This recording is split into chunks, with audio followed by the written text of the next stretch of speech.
민주화가 되면 좋은 게 많이 있죠. 그냥 정치인들의 상태만 좋아지는 게 아니라 부정적인 돈이 많이 사라지니까 그런 면에서 돈이 여러 공공 서비스라든지 좋은 데로 많이 흘러갑니다. 그러면 나라 전체가 잘 살게 되어지죠.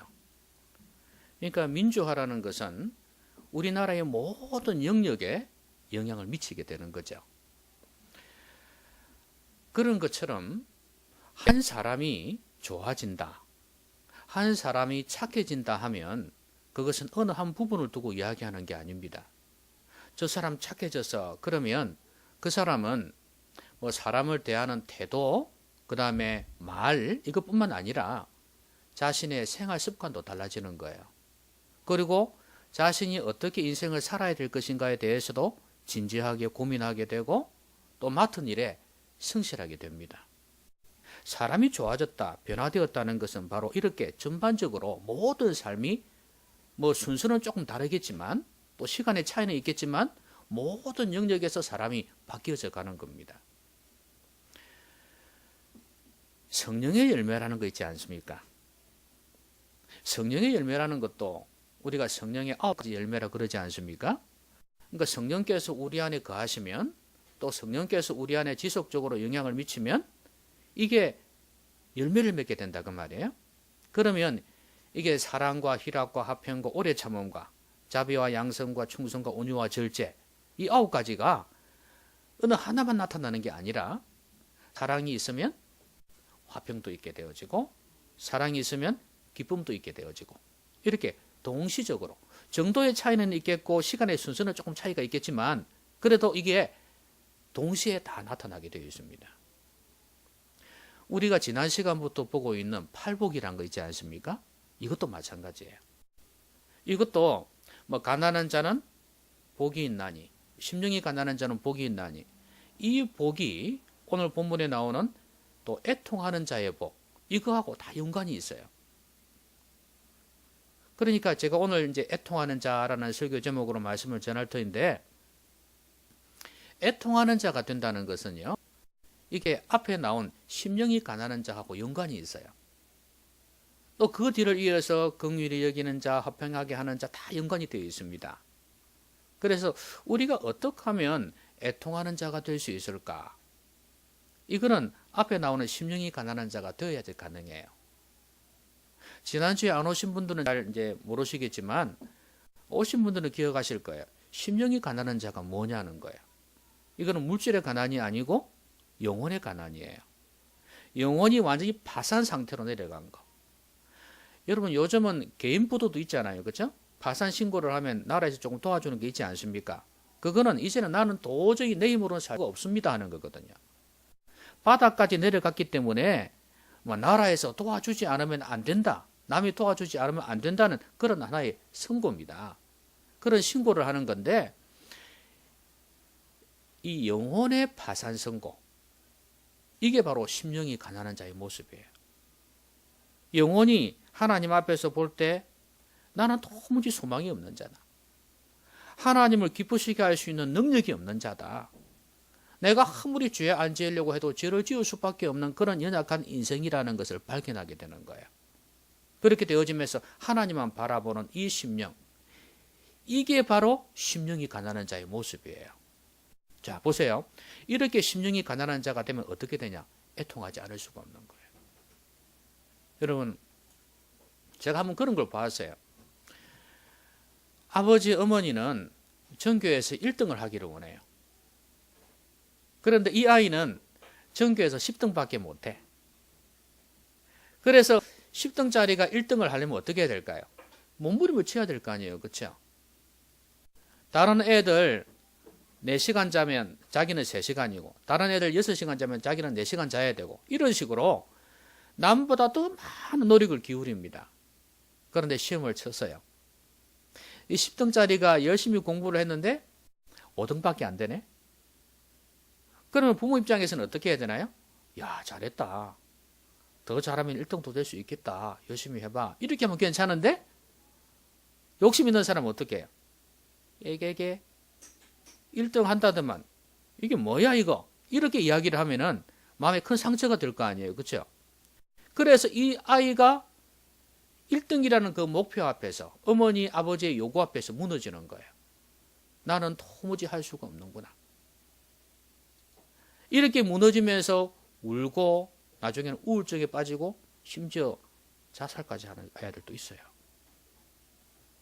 어찌 보면 이거하고는 좀 경우가 다르지만 하나님 앞에서 우리는 아무리 노력해도 애를 써도 하나님의 요구를 충족할 수 없는 그런 존재라는 것을 깨닫게 되는 게 심령이 가난한 자의 모습이에요. 그럼 어떻게 되겠어요? 애통할 수밖에 없는 거예요. 나도 아버지 어머니의 소원처럼 1등 하고 싶은데 안 된단 말이에요. 여러분 이 아이가 엄마 아빠 몰래 얼마나 많이 울겠어요. 그렇죠? 1등을 해서 서울대학 가서 어머니 아버지 한을 좀 풀어줬으면 좋겠는데 그게 안 된단 말이에요. 얼마나 울겠어요. 마찬가지로 우리가 하나님을 사랑한다면 하나님의 그 요구, 하나님의 그 말씀에 순종하고 싶은데 안 된단 말이에요. 그때 완전히 나는 파산이다. 이렇게 신고하듯이 이렇게 파산이라고 고백하는 이 사람이 심령이 가난한 자예요. 이런 사람은 하나님 앞에서 울 수밖에 없어요. 아니 뭐 하나님 기쁘시게 할 생각도 없는 사람은 울지도 않아요. 뭐 인생 다 그런 거지 뭐 저게 잘못되지 뭐 그렇게 생각할 거예요. 그러나 하나님을 사랑하는데 안 된단 말이에요. 하나님 요구대로 하나님 원하시는 대로 하고 싶은데 안 된단 말이에요. 아무리 애를 써도 안 된단 말이에요. 율법을 지키려고 해도 안 된단 말이에요. 그때 고백할 수 있는 게 애통하면서 내가 죄인입니다 하는 거예요. 왜 애통하는 자가 복이 있는지 아시겠죠? 하나님 앞에서 나의 무능력함을 깨닫고 난 뒤에 우는 겁니다. 여러분 여기서 애통이라는 것은 그냥 우는 게 아니에요. 가슴이 찢어질 정도의 슬픈 거예요. 그냥 슬픔이 아니다 그 말이에요. 하나님 앞에서 이렇게 가슴을 찢고 하나님 나의 죄인입니다. 내가 아무리 하려고 해도 안 됩니다. 좀 도와주십시오. 이렇게 우는 사람 아름답지 않나요? 이런 사람이 복 있는 사람이에요. 애통하는 자는 복이 있나니 저희가 위로를 받을 것이며. 그럼 여러분 이 오늘 본문에서 이 애통한다고 그랬는데 제일 먼저는 우리가 뭐에 대해서 애통하는지를 한번 봐야 안 되겠어요. 그렇죠? 자, 애통하는 거 아까 제가 말씀드렸듯이 오늘 본문의 맥락을 보면 자신의 죄악 때문에 애통하는 거예요. 내가 믿음으로 살아본다고 애를 썼지만 하나님 말씀 앞에서 나의 추악한 모습을 보게 되는 거예요. 여러분 그걸 안 보면 여러분 얼굴에 뭐가 묻었는지 잘 모르잖아요. 그렇죠? 그거를 봐야지 알 거 아니에요. 마찬가지로 우리가요. 하나님의 말씀이 영혼의 거울이거든요. 이 말씀을 보지 아니하면 내게 무슨 죄가 있는지를 몰라요. 다 내 잘난 맛을 살아요. 내가 왜 어때서 내가 뭘 잘못했는데 이렇게 따지고 들 수가 있어요. 그런데 말씀의 거울 앞에서 우리를 보면 내가 죄인이구나 깨닫게 됩니다. 그래서 우리 안에 있는 이 추악한 모습들, 죄악된 모습들을 발견하고 하나님 앞에 애통하는 겁니다. 어떤 사람은요, 이 엄청난 죄악을 지었음에도 불구하고 눈 하나 까딱하지 않는 사람이 있어요. 그런데 어떤 사람은요, 조그만 죄악을 저질렀는데도 그것 때문에 가슴 아파하면서 우는 사람이 있어요. 이런 사람이 심령이 가난한 사람이에요. 자, 여러분 다윗 왕 아시잖아요. 다윗 왕. 그 당시 왕으로서 볼 때는 다른 여자를 갖다가 자기 아내로 삼는다든지 강간을 한다든지 아니면 그 부하 한 명을 죽인다든지 하는 것은 아무것도 아니에요. 그 당시의 시대적인 배경으로 볼 때 왕이 그렇게 한다는 것은 아무것도 아니에요. 그런데 하나님의 선지자 나단이 이 다윗에게 와서 왜 그런 잘못을 저질렀느냐 그렇게 책망을 하니까 다른 왕들은요 심지어 선지자들을 죽이기도 하고 그랬습니다. 그런데 이 다윗 왕은요 겸손하게 무릎 꿇고 하나님 앞에 회개했어요. 하나님 내가 죽일 놈입니다. 내가 하나님 앞에서 엄청난 죄악을 저질렀습니다. 눈물을 흘리면서 하나님 앞에 용서해달라고. 왕이. 다른 왕들은 끄떡도 안 하는데 이 사람은 그렇게 회개하고 눈물을 흘려요. 하나님께서 왜 다윗 하시는지 알겠죠? 이렇게 죄악 앞에서 애통하는, 가슴을 찢는 이 모습이 있었기 때문에 그가 하나님 앞에서 인정을 받았던 겁니다. 저는 여러분들이 다른 사람이 뭐라고 하든지 간에 그건 괜찮아, 죄도 아니야, 괜찮아 이렇게 한다 할지라도 작은 것 하나라도 내 양심에 끄덕낀다 생각이 될 때, 이건 죄다 생각이 될 때 하나님 앞에 나와서 울면서 가슴을 찢으면서 회개하는, 그런 애통하는 그런 깨끗한 심령의 소유자들이 되기를 바랍니다. 이런 사람은 복이 있어요. 여러분, 탕자의 비유 아시죠? 돌아온 탕자. 그 아버지가 아들 2명이 있었잖아요. 그죠? 근데 큰 아들은 집에 있었고 둘째 아들이 아버지의 그 재산을, 유산까지, 원래 유산 주면 안 되잖아요. 줄 수가 없는 건데, 죽지도 않았는데 그걸 받아 챙겨가지고 도망을 갔단 말이죠. 거기에서 허랑방탕하며 온갖 쾌락을 다 누리면서 죄악을 저질렀어요. 그러고 돌아왔죠. 그죠? 근데 아버지가 얼마나 기다렸는지, 그리고 그를 용서합니다. 그를 위로해요. 제가 그 최근에 읽은 책 중에 그 헨리 나우엔이라는 사람이 쓴 탕자의 귀향이라는 책이 있어요. 그 책을 읽어보니까 그 책은 어떤 걸 기초로 했냐 하면요, 렘브란트라는 화가 있지 않습니까? 이 사람이 쓴 돌아온 탕자, 또 탕자의 귀향, 이런 제목을 가진 그림이 있습니다. 그 누가복음에 나오는 그 내용 있지 않습니까? 그걸 그대로 그린 거예요. 그림 보이시나요? 예, 저게 렘브란트의 탕자의 귀향이라는 그림입니다. 그런데 이 그림이 그 원본이 하나 있거든요. 근데 헨리 나우엔이라는 사람이 이 원본을 보면서 얼마나 감동이 되어졌는지, 그냥 이렇게 사본을 보는 거하고는 다르대요. 엄청난 은혜를 받은 거예요. 그래서 자기의 느낌을 적은 책이 이제 탕자의 귀향이라는 책인데, 여러분 저 그림을 보시면은 뭐 그 사람의 설명이 아니어도 우리가 알 수 있는 게 많이 있습니다. 제가 이 그림이 너무 좋아가지고요, 이렇게 뽑아도 나왔어요. 이렇게. 이게 이제 A5 크기인데요, A3 크기도 뽑아놨어요. 액자에 걸어 놓으려고. 자, 그 책을 읽으면서 야, 의미가 이렇게 깊구나 하는 걸 깨달았거든요. 자, 그런데 여러분 저 그림 보시면 알겠지만 저 무릎 꿇고 있는 사람이 아들이죠. 그렇죠? 둘째 아들이잖아요. 위에서 이렇게 안고 있는 사람이 누구예요? 아버지잖아요. 근데 세월이 많이 흘렀기 때문에 젊었을 때 나간 사람이 나이가 들어서 돌아왔죠. 그리고 아버지는 이제 눈이 멀어가지고 할아버지가 되어버렸어요. 자, 그런데 이 아들 신발 한번 보세요. 어떻습니까? 참 묘사를 잘 해놨어요. 완전히 그 어떤 삶을 살았는지를 보여주는 거 아니겠어요? 거지같이 돼지 쥐음 열매를 먹고 사는, 돼지치면서 그렇게 어렵게 구걸하고 헐벗고 이런 삶을 살았어요. 처음에는 잘 나갔지만 돈 다 쓰고 난 뒤에 그 모습을 보여주고 있는데, 저는 그것보다도 아버지의 손을 한번 보세요. 아버지의 왼손이 더 크죠? 오른손이 작죠? 아버지의 왼손은요, 큰 손 저거는요, 남자의 손이에요. 아버지의 손입니다. 그런데 옆에 보면 작은 손 있죠? 오른손 있잖아요? 그거는 여자의 손이에요. 어머니 손입니다. 렘브란트가 그렇게 그랬어요. 그러면 아버지의 손은 꽉 붙잡고 있습니다. 그런데 어머니의 손은 다 위에 이렇게 부드럽게 위에 걸치고 있어요. 저는 이 오른손에 좀 주목하고 싶어요.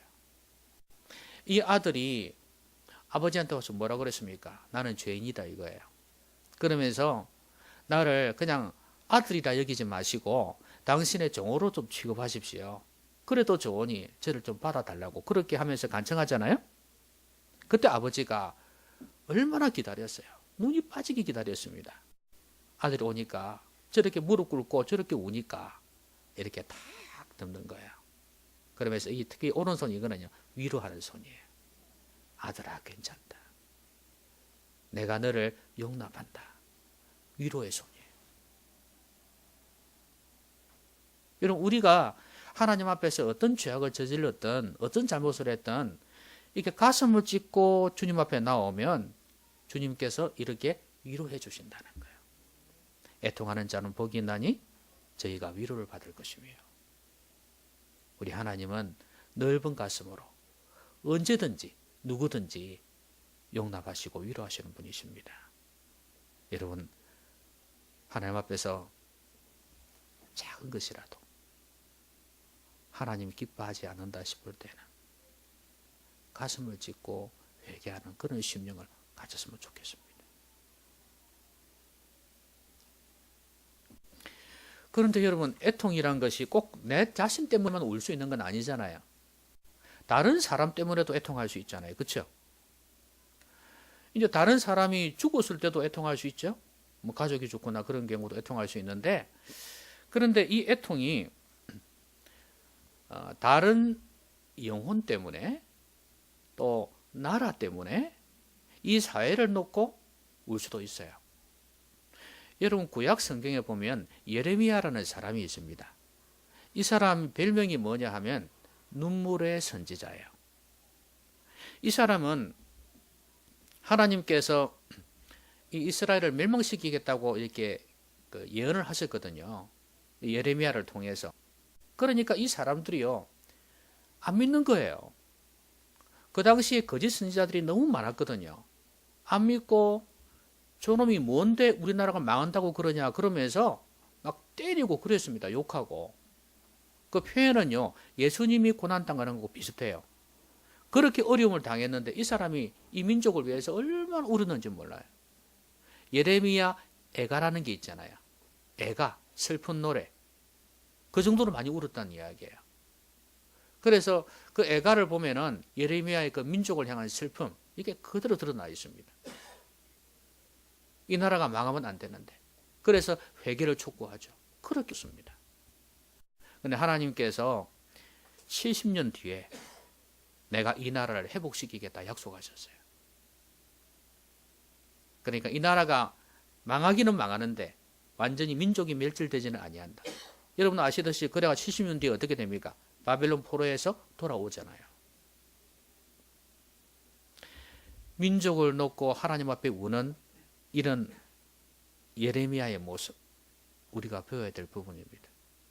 여러분, 우리가 우리 자신을 위해서도 울어야 되겠지만 제일 먼저는 가장 가까운 가족들을 위해서 좀 울어야 돼요. 여러분, 가족을 위해서 울어본 적이 있습니까? 하나님 앞에서 가족을 위해서 울어본 적이 있냐고요. 가족의 식구들의 영혼을 보니까 너무 안타까워서 눈물을 흘려본 적이 있나요?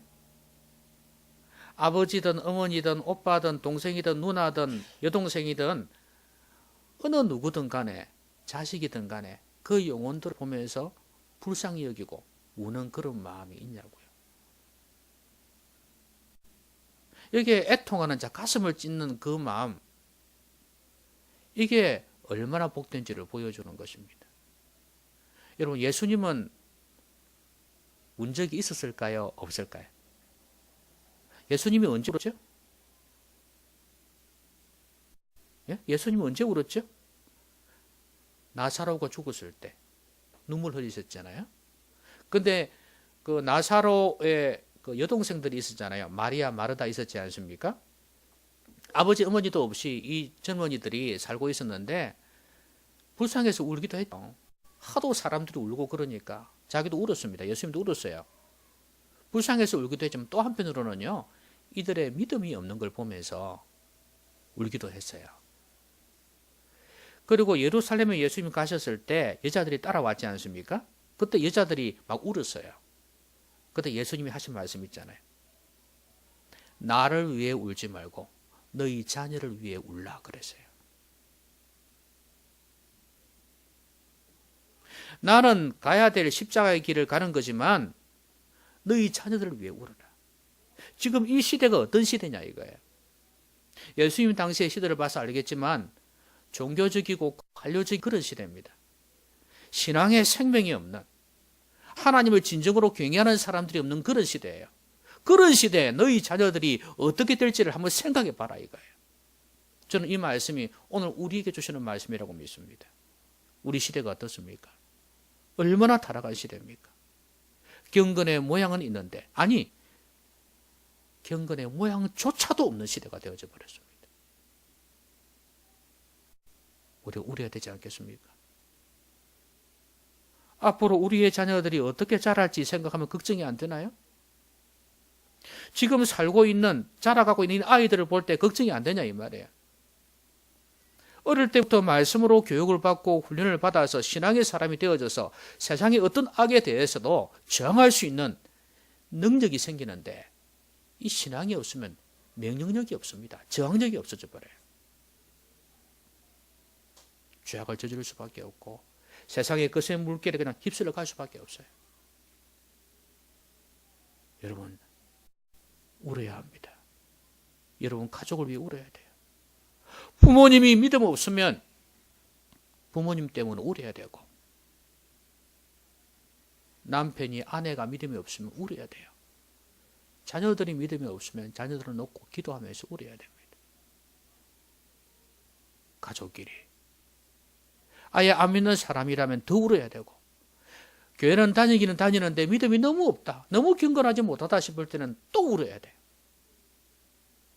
가슴을 찢고 애통하는 그런 사람이 되어야 됩니다. 여러분은 이 정관 지역에 살면서 이 지역의 사람들 보면서 뭘 느끼십니까? 넓게 부산이지만 좁게는 이 기장 정관 지역을 보면서 뭘 느끼시냐고요. 많은 사람이 있는데, 많은 교인들이 있는데 뭘 느끼냐고요. 믿음 없이 먹고 살기에 바빠서 세상으로 흘러가는 이런 사람들을 보면서 오직 자녀들의 출세만을 생각하면서 영혼을 생각하지 않는 그런 젊은이의 모습을 보면서 여러분 애통해야 된다 그 말이에요. 그리고 교회는 다니는데 이 지역에 살면서 너무 신앙이 없는 사람을 보면서 어떤 마음 가져야 되겠어요? 도와줘야 되겠구나, 기도해 줘야 되겠구나, 가슴을 찢고 우는 성도들이 될 때, 그런 교회가 될 때 이 시대는, 그리고 이 지역은 소망이 있는 거예요. 여러분 같이 우십시다. 이 지역을 위해서 눈물로 기도하면서 울어야 된다 그 말이에요. 북한을 놓고 생각할 때 눈물을 안 흘릴 수가 없어요. 탈북에 관한 영화들을 보면 정말 우리가 생각하는 것 이상입니다. 수용소에서 고생하는 그 믿음의 사람들 한번 생각해 보세요. 오늘도 들킬까 싶어서 몰래 산속에서 모여서 예배하는 사람들이 있다고 그래요. 잡히면 죽는 거예요. 수용소 끌려가는 거예요. 탈북자들 그 넘어온 사람들 보면 뭐 TV 프로 중에 그런 거 있잖아요. 이만갑인가? 예? 예. 그런데 보면 그 탈북하는 그 이야기들 하는 경우가 있거든요. 그 한 번씩 이야기를 하더라고요. 그런데 그런 걸 보면 자기들도 울어요. 옆에 동료 이야기하는 거 보면서 막 같이 울고 그래요. 얼마나 힘들었는지. 여자들은요, 남자들에 비해서 더 심해요. 온갖 어떤 성적인 학대 이런 걸 다 당하니까. 중국 사람들에게 팔려갔다가 탈출하고. 이런 걸 생각하면 왜 같은 민족의 사람으로서 왜 저런 어려움을 당해야 하는가? 왜 나는 그 나라에 태어나가지고 이런 어려움을 당해야 하는가 생각하면 우리가 그들을 위해서 애통하지 않을 수가 없는 거 아니겠어요? 인간적으로도 그렇지만 영적으로 생각할 땐 더더욱 우리가 애통해야 된다 그 말이에요. 애통하는 자가 복이 있습니다. 그래서 하나님께서 우리를 위로해 주시기를 바라요. 그런데 다른 사람 때문에도 이렇게 애통하겠지만 저는 이 본문이 보통 사람들이 이렇게 생각하잖아요. 심령이 가난한 자, 그러니까 이거는 죄악 때문에만 우는 것으로 생각하잖아요. 근데 그것 때문만은 아니에요. 여러분 성경에 보면은 우리 주님께서 믿음 없음 때문에 애통하기도 하셨죠. 그렇지만 우리가 살아가다 보면 애통하는 게 꼭 죄 때문만은 아니잖아요. 울고 싶을 때가 있잖아요. 그렇죠? 울고 싶을 때가 있어요. 남편이 나를 애를 먹일 때, 남편이 바람 피운다고 생각해 보세요. 그거 얼마나 괴로운데요. 그리고 경제적으로 어려움이 생길 때, 돈을 막아야 되는데 막지를 못하는 거예요. 생활에 필요한 게 있어야 되는데 돈을 구할 수가 없어요. 정말 울고 싶은 거죠. 무거운 짐이 나를 누릅니다. 그래서 여기에서 좀 벗어나고 싶은데, 삶의 무거운 짐에서 좀 벗어나고 싶은데 안 벗어나지는 거예요. 내 힘으로 해결할 수가 없는 거예요. 울고 싶지 않겠어요? 자녀들은 계속해서 힘들게 하죠. 사는 인생에 너무 지쳐서요. 절망감에 사로잡히고 불안도 있고 두려움도 나를 감싸합니다. 울고 싶을 거예요. 그때는 어떻게 해야 돼요? 울어야 돼. 하나님 앞에서 애통하듯이 울어야 돼요. 여러분, 한나라는 여자 아시죠? 아이가 없어가지고 그 버니나라는 여자는요, 이제 어찌 보면 퍼스트라고 할 수 있겠죠. 뭐 첫 번째 여자라고 보면 되고, 한나는 뭐 세컨드라고 보시면 돼요. 어쨌든 간에 막 그런 종류인데, 그런데 이 버니나라는 여자는 아이를 잘 낳는 거예요. 근데 한나는 아이가 없어요.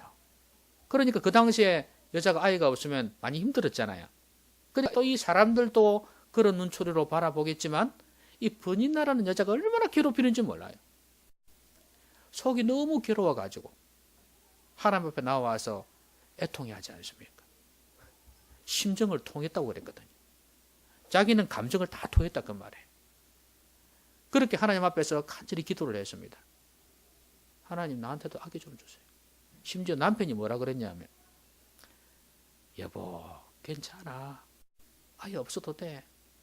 내가 저 버니나라는 여자보다도 당신을 몇 배나 더 사랑하잖아. 그럼 됐지. 그래도 뿌리치고 소용없어요. 그러면서 하나님 앞에 나아가서 간절히 기도하면서 웁니다. 심정이 복받쳐가지고. 그래서 기도했더니 하나님께서 아이를 주셨잖아요. 사무엘. 하나님이 얼마나 위로해 주시는지 몰라요. 그 뒤에 또 사무엘을 하나님께 바치니까 뒤에 아이를 몇 명 주셨잖아요. 여러분, 애통하는 자에게 하나님께서 위로를 주시는 것입니다. 여러분, 힘드신 거 많이 있죠? 몸이 아플 때도 그렇지, 그죠? 자식이라고 나를 도와주나, 남편이라고 도와주나, 몸이 아프고 힘든데 어떻게 해요? 울어야지.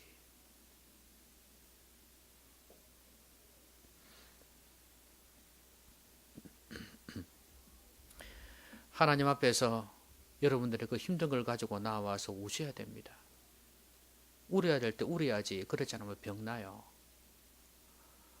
그리고 여러분 그 안에 깊이 박아놓은, 깊이 채워놓은 그 숨은 감정들 있잖아요. 그걸 다 끄집어내야 돼요. 끄집어내어서 하나님 앞에 토해내셔야 돼요. 그래야 영혼이 진정이 되어집니다. 우리 영혼 안에 여러 가지 그 감정의 독소라는 게 있습니다. 부정적인 감정의 독소가 있어요. 분노.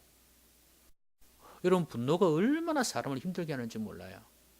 분노라는 것이 있고, 그 다음에 뭐 의심이라든지 미움이라든지 이런 것들, 불안이라든지 이런 것들이 우리의 안에, 영혼 안에 있으면요, 이 독소라는 게 엄청나게 큽니다. 그래서 영혼을 황폐화시켜 버려요. 여러분, 사막에는 생명이 없습니다. 물론 사막에도 살아가는 존재가 있습니다. 생물체가 있지만 일반적으로 사막에서는 일반 식물이 자라기 힘들잖아요. 선인장은 있을지는 몰라도. 그래서 이 사막은 보통 생명이 없는 곳이라 그렇게 이야기를 하지 않습니까? 그런데 우리 영혼이요, 사막이 될 수가 있어요. 눈물이 없으면. 사막이 되는 경우가 비가 오지 않기 때문에 그런 거거든요. 오랫동안 비가 오지 않으면 자꾸 땅이 사막이 되어져 가요. 우리의 영혼에 눈물이 없으면 영혼이 사막화 됩니다. 강팍해지고요. 좀 속된 말로 하면 뺀질뺀질해져요. 그 안에서 생명이 솟아나지를 못해요. 하나님의 말씀의 씨앗이 담길 수가 없고 은혜가 우리 가운데 올 수가 없어요. 눈물이 메마르면 그렇게 됩니다. 종교인이 되어가는 거예요.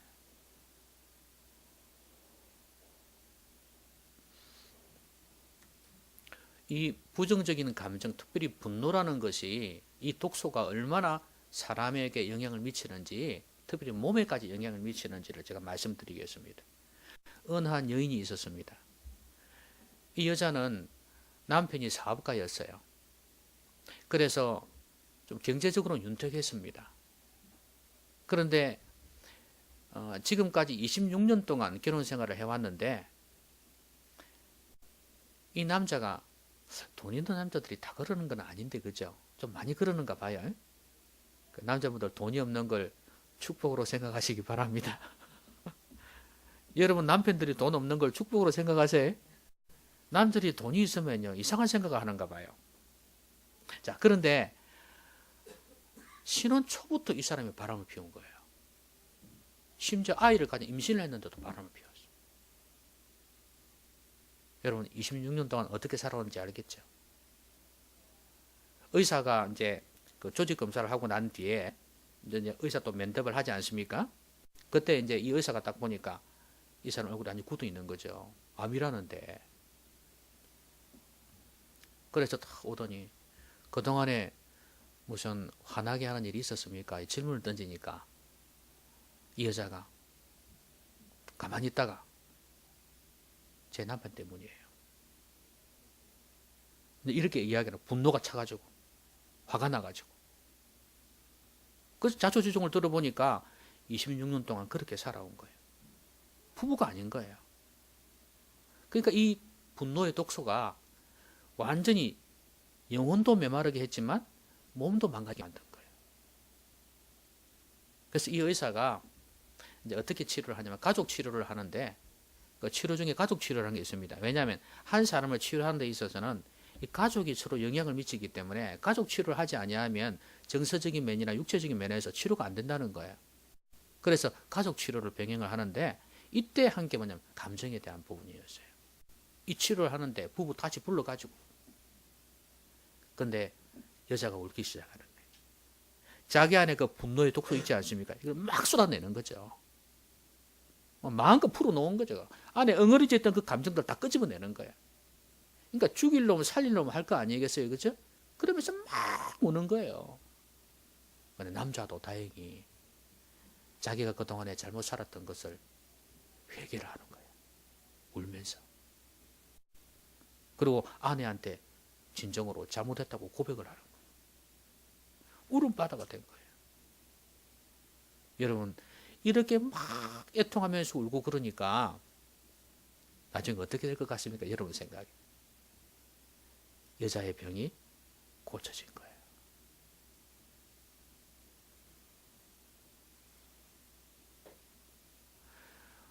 물론 그렇다고 해서 다 고쳐지는 건 아니겠지만 이 경우는 그 눈물로 회개하고 돌아서는 이런 행위들이 그들의 어떤 몸에, 면역에 엄청난 영향을 줬다고 볼 수 있어요. 그래서 병이 고쳐진 것입니다. 여러분, 분노에 또 이런 부정적인 감정의 독소는 인격을 망가뜨린다. 영을 메마르게 하고 몸을 병들게 한다는 사실을 꼭 기억을 해야 됩니다. 하나님 앞에 여러분들이 힘들고 어려울 때 어떻게 해야 되겠어요? 모든 걸 다 가지고 오십시오. 다 가지고 오셔가지고, 이 눈물은 항복이거든요. 항복. 하나님의 자비를 구하는 것입니다. 여러분, 자비라는 것은요, 하나님의 처분에 맡긴다는 거예요. 그래서 하나님의 처분에 맡기는 그런 눈물의 기도, 애통하는 기도는 여러분에게 큰 위로가 될 것입니다. 말씀하겠습니다. 하나님께서 애통하는 자에게 위로를 하실 때 어떻게 위로하시겠어요? 저는 이게 눈물이라고 생각합니다. 하나님 앞에서 애통하면서 기도할 때 내 개인의 죄악의 문제든 다른 사람의 죄악이든 여러 가지 문제든 간에 상관없이 애통하면 하나님께서 눈물을 주시면서 영혼을 진정시키는 진정제가 되어져요. 눈물이. 그래서 우리 안에 평안을 주시고 위로를 주시는 거예요. 가짜 눈물이 아니고요. 진짜 하나님 앞에 정직하게 흘리는 눈물이 있잖아요. 이 눈물이 하나님의 마음을 움직인다고 말이에요. 그럼 하나님께서 우리에게 엄청난 은혜를 주실 것입니다. 여러분 이 찬양 아시죠? 너 근심 걱정 말아라 주 너를 지키리. 여기에 너 근심 걱정하지 말아라 이 대목이에요. 1절인데요. 2절, 3절, 4절 가면 이런 내용이 나와요. 어려워 낙심될 때, 위험한 일을 당할 때, 어려운 시험 당해도 주 너를 지키리. 여러분 우리가 어떤 어려움 당해서 힘들어 할지라도 하나님 앞에 마음을 열고 가슴을 찢고 눈물 흘리면서 기도하면 하나님 위로해 주시고 지켜주실 것입니다. 이 애통하는 자의 복이 여러분 심령에 여러분 가정에 넘쳐나게 되기를 주의 이름으로 기원합니다. 기도하십시다. 오늘 말씀 생각하면서 같이 한번 기도했으면 좋겠습니다. 나는 그동안에 너무 눈물이 마르지 않았는가 한번 생각해 보면서 내 자신의 죄악에 대해서도 너무 관용했던, 다른 사람에 대해서는 인색하면서도 내 자신에 대해서는 너무 관용했던 그런 모습은 없는지 돌아보면서 이제 다른 사람에 대해서는 관용하면서 나에 대해서는 좀 엄격하게 하나님 앞에서 회개하고 울었으면 좋겠어요. 그리고 가족들을 생각하면서도 좀 눈물로 기도했으면 좋겠습니다. 그리고 여러분의 처한 상황, 경제적인 문제, 질병의 문제, 인간관계의 문제, 여러 가지 어려움도 많을 겁니다. 두려움과 염려가 여러분들을 엄습하고 상실감도 있고 절망도 있을 겁니다. 하나님 앞에 주셔야 됩니다. 자, 우리 같이 한번 기도하겠습니다.